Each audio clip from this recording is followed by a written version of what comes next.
Hello बच्चों, welcome back to the channel. तो आज से हम लोग सिविक्स की क्लास चालू करेंगे 10th के लिए। आई होप आपने इकोनॉमिक्स और ज्योग्राफी का वीडियो देख लिया होगा। आज से सिविक्स चालू करेंगे। सिविक्स का अगेन पहला लेसन बहुत ही छोटा सा प्यारा सा लेसन है आपका, विच इज पावर शेयरिंग।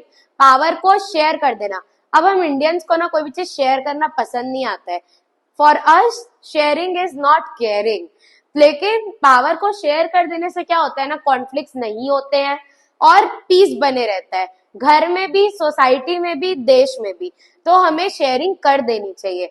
इसको आप ऐसे समझिए कि मान लीजिए आपका घर है। अब उस घर में मम्मी सिर्फ आपके भाई के पसंद का खाना बना रही है, नए कपड़े आ रहे हैं सिर्फ आपके भाई के लिए आ रहे हैं, नई गाड़ी आ रही है सिर्फ आपके भाई के लिए आ रही है, आपके लिए कुछ नहीं आ रहा है। तो आपको बुरा लगेगा, घर में कॉन्फ्लिक्ट्स होंगे। तो ये तो इतना बड़ा देश है, अगर सरकार किसी एक पर्टिकुलर रिलीजन या किसी एक पर्टिकुलर कम्युनिटी को फेवर करती है तो लड़ाई होना तो स्वाभाविक सी बात है। तो हम पावर शेयरिंग के कॉन्सेप्ट को दो केस स्टडी से समझेंगे जो कि आपकी बुक में दिया गया है। पहला केस स्टडी दिया है बच्चों बेल्जियम का केस स्टडी। दूसरा हम लोग केस स्टडी पढ़ेंगे रावण की लंका सोने की लंके की case study, which is Sri Lanka की केस स्टडी। तो ये दोनों को आराम आराम से पढ़ेंगे, कोई जल्दी नहीं है, कोई लोड नहीं लेनी है। तो इसको हम पढ़ के हम पावर शेयरिंग को अच्छे से सीखेंगे, जानेंगे, उसके एडवांटेजेस को जानेंगे। सबसे पहले हम लोग आ जाते हैं बेल्जियम पे। बेल्जियम क्या होता है? I am not talking about Belgium chocolate. Belgium कुछ लोगों को तो ये भी नहीं पता होगा, यूरोप का एक देश है भाई बेल्जियम। तो बेल्जियम कहाँ सिचुएटेड है? यूरोप में सिचुएटेड है, यानी कि एक ये वेस्टर्न कंट्री है। बेल्जियम कहाँ सिचुएटेड है? यूरोप में। और बेल्जियम का कैपिटल था ब्रुसेल्स। क्या था? ब्रुसेल्स। ब्रुसेल्स जो था वो बेल्जियम का कैपिटल था।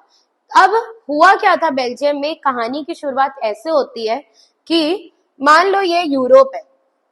अब इस यूरोप में 59% लोग बेल्जियम के डच बोलते थे और 40% लोग फ्रेंच बोलते थे। 59% लोग डच में बात करते थे, 40% लोग फ्रेंच में बात करते थे, बचे हुए 1% लोग जर्मन में बात करते थे। अब तो मेजॉरिटी किसकी हुई? डच पीपल की। तो डच लोगों को लगने लग गया मेजॉरिटी तो हमारी है, तो सरकार भी किसकी? हमारी। लेकिन ब्रुसेल्स में क्या था? ब्रुसेल्स अब क्या था? ये मान लो बेल्जियम है, ये कैपिटल है हमारा ब्रुसेल्स। ब्रुसेल्स में उल्टा था। ब्रुसेल्स में जो है 80% लोग फ्रेंच थे एंड वही बचे हुए 20% लोग डच थे।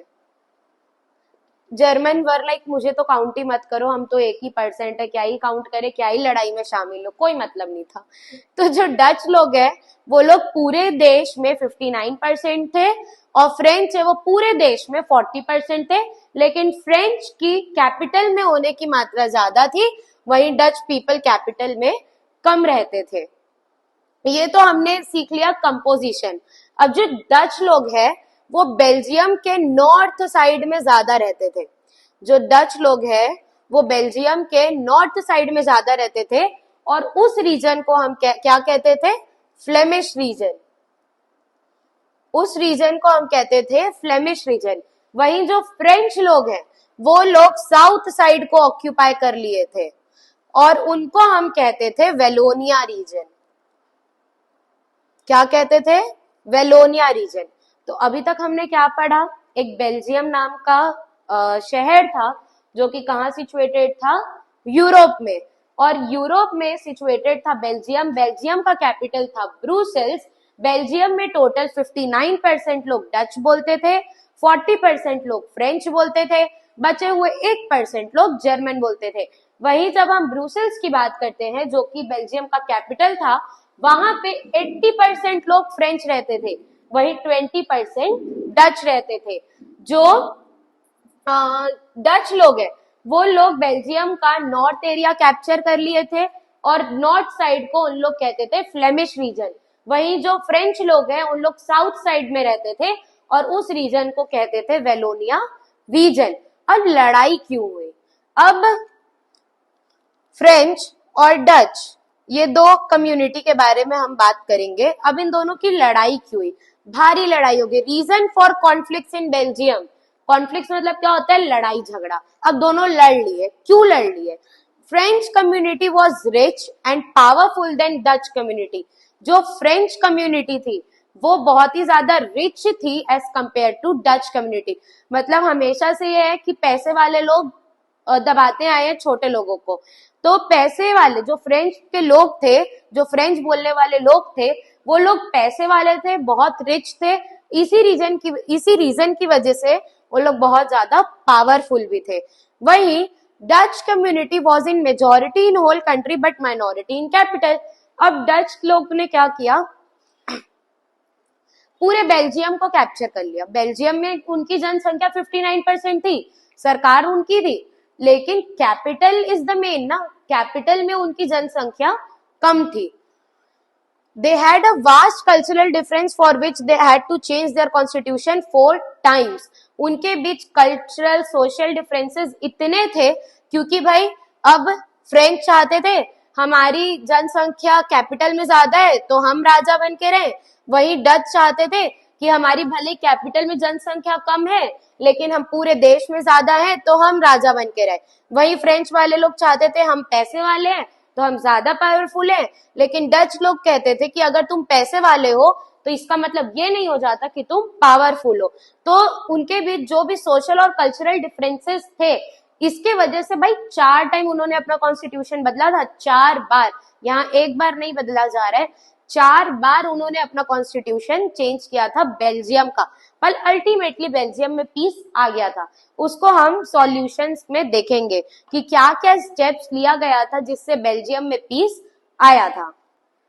तो बच्चों आज हम लोग स्टेप्स की बात करते हैं, सॉल्यूशंस की बात करते हैं कि भाई अब जो टेंशन हो रही थी फ्रेंच और डच पीपल के बीच बेल्जियम में, उसके क्या क्या सॉल्यूशन निकले और क्या क्या पीपल ने स्टेप लिया ताकि कंट्री में या देश में पीस आ सके। तो सबसे पहला step was constitution was made that number of French and Dutch speaking ministers will be equal in central government.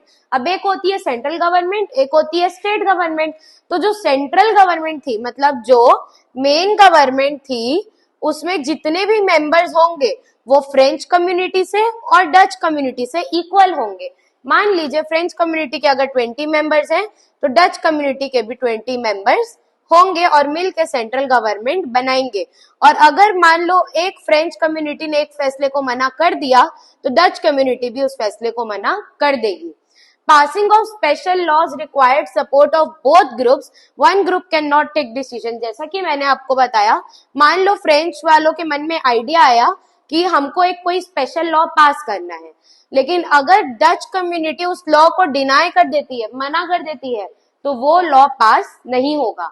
Maximum number of powers were in the hand of state government, hence they worked independently. मतलब जो central, अब हमारे देश में क्या है, India में maximum power central government के हाथ में है, जो पावर में है, लेकिन इनके यहाँ क्या होता था, स्टेट गवर्नमेंट को राजा बना दिया गया था। मतलब स्टेट गवर्नमेंट अपना इंडिपेंडेंटली काम कर रही है और मैक्सिमम पावर स्टेट गवर्नमेंट के हाथ में दे दी गई थी।